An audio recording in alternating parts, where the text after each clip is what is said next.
नमस्कार, मैं डॉक्टर निधि शर्मा हूँ international pride IVF and research centre से, जो कि द्वारका सेक्टर 11 में सिचुएटेड है। आज हम बात करेंगे कि क्या लक्षण है, क्या सिम्टम्स हैं अर्ली प्रेगनेंसी के।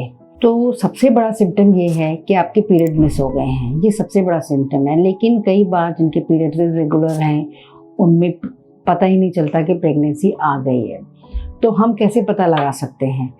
हम आपको पीरियड मिस होने से पहले कुछ ऐसे सिम्टम होते हैं जिससे हम एक अंदाज़ा लगा सकते हैं कि शायद प्रेगनेंसी हो सकती है।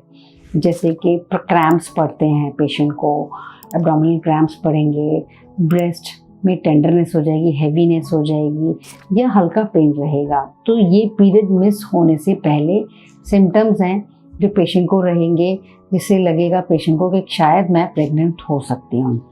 अब पीरियड मिस हो गया, आपने टेस्ट कराया और आपको पता चला कि आप प्रेग्नेंट हैं। अब क्या सिम्टम आ सकते हैं?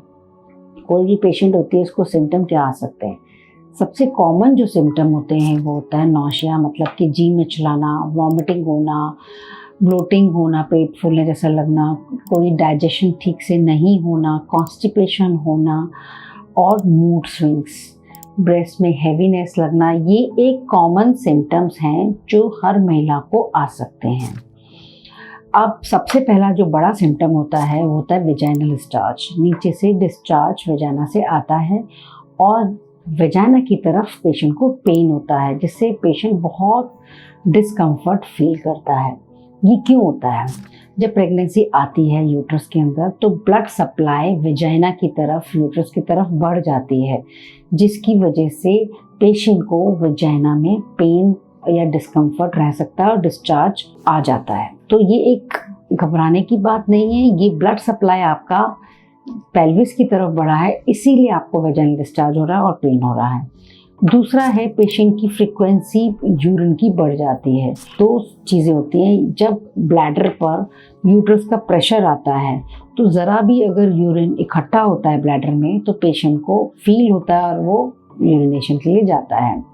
और जो स्फिंक्टर है वो लैक्स हो जाता है प्रेगनेंसी की वजह से, जिससे कि पेशेंट को बार बार यूरिन की फीलिंग आती है और वो बार बार यूरिनेशन के लिए जाता है।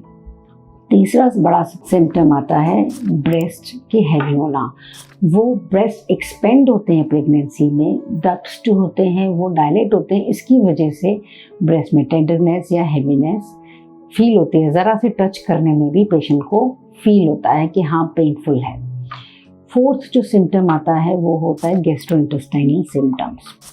गैस्ट्रोइंटेस्टाइनल में नॉजिया, वॉमिटिंग और पेट फूलना, गैस बनना, कॉन्स्टिपेशन, ये सब पेशेंट को रहते हैं। ये क्यों रहते हैं? ये एक हार्मोन जैसे प्रोजेस्टेरोन हार्मोन है जो इंक्रीज होता है अर्ली प्रेगनेंसी में, जिसकी वजह से जो स्मूथ मसल है इंटेस्टाइन की वो लैक्स हो जाती है। उसकी वजह से ये सिम्टम्स रहते हैं। जैसे जैसे प्रेगनेंसी आगे बढ़ती है प्रोजेस्टेरोन का लेवल डिक्रीज होता रहता है, तो वैसे वैसे ये सिम्टम्स कम होते जाते हैं। और क्या सिम्टम हो सकते हैं? किसी को वॉमिटिंग रिपीटेडली होती है, पानी भी डाइजेस्ट नहीं होता, तो ऐसे केस में डॉक्टर को सलाह लेनी चाहिए। डॉक्टर आपको कुछ मेडिसिन प्रिस्क्राइब करते हैं और थोड़ी थोड़ी यानी कि स्मॉल फ्रीक्वेंट मील्स लेने होते हैं। इसके अलावा क्या सिम्टम और हो सकता है? फैटीग यानी कि थकान। पेशेंट को हमेशा लगता है कि किसी काम करने में मन नहीं लगना, पेशेंट को लगता है कि मैं सोती रहूं, लेथार्जिक रहूं, बेड पे रेस्ट ही करती रहूं। ये भी एक हार्मोनल चेंजेस है जिसकी वजह से पेशेंट को हमेशा लेथार्जिक फील होता है और कोई काम करने का मन नहीं करता। ये प्रोजेस्टेरोन की वजह से है। जैसे जैसे प्रेगनेंसी बढ़ती जाती है 3 महीने के बाद ये हार्मोन कम होने लगता है। 4th मंथ में ये सारे सिम्टम्स कम होते जाते हैं। तो ये एक नॉर्मल सिम्टम्स हैं जो एक अर्ली प्रेगनेंसी में पाए जाते हैं। कुछ पेशेंट्स को कॉन्स्टिपेशन बहुत ज़्यादा हो जाता है तो वो डॉक्टर्स को कंसल्ट कर सकते हैं कि भाई इसमें कॉन्स्टिपेशन में क्या मेडिसिन लेनी चाहिए। अब ये जो मेन सिम्टम मैंने आपको बताया, यही जनरली इसमें किसी को कोई कॉम्प्लिकेशन हुआ, जैसे हाइपरेमेसिस है। हाइपरेमेसिस मतलब पेशेंट को कुछ भी डाइजेस्ट नहीं हो पा रहा है। जब ट्विन प्रेगनेंसी है या किसी को पानी भी डाइजेस्ट नहीं हो रहा तो उसमें डॉक्टर को कंसल्ट करना चाहिए। एक सिम्टम है जो पेशेंट को स्ट्रेचिंग पेन होता है पेल्विस की तरफ, वो पेल्विस एक्सपेंड होता है तब पेशेंट को ये पेन महसूस होता है।